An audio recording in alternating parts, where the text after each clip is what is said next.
Hi, my name is Mohammad Ibrahim and welcome to my Creative Engineering YouTube channel. If you are new to this channel, consider subscribing. In this video, I will show you how to create a curved window or curtain wall along a curved wall.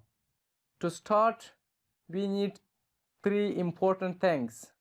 First, we should have a component or group.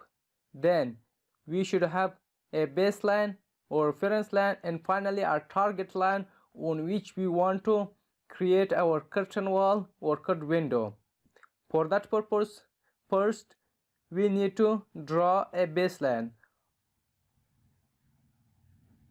To do that, choose the line tool from the last tool set and then zoom in a little bit and draw a baseline like that.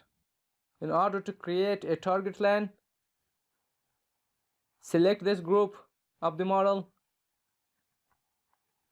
click on the outer edge of the model, go to edit menu, copy it and deselect from the group.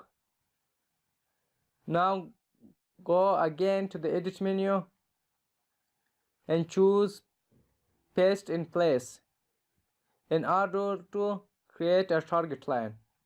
Now let's zoom out a little bit and zoom into the window portion of the screen. Select the window or curtain wall, then choose the shape bender tool, click on the baseline, and finally click on the target line in order to create a curved window or curtain wall. Now it has created a curtain wall. Press the enter key in your keyboard to accept that.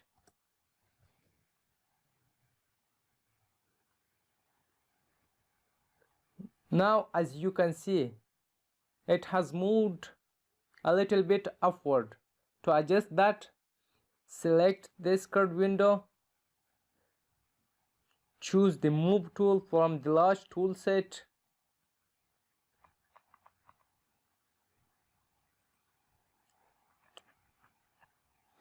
now as you can see, it is very easy to create a curtain wall inside SketchUp. If you find this video helpful, let me know by liking this video, subscribing to my YouTube channel, and hitting the bell notification to never miss a lesson. Thank you. Have a great time.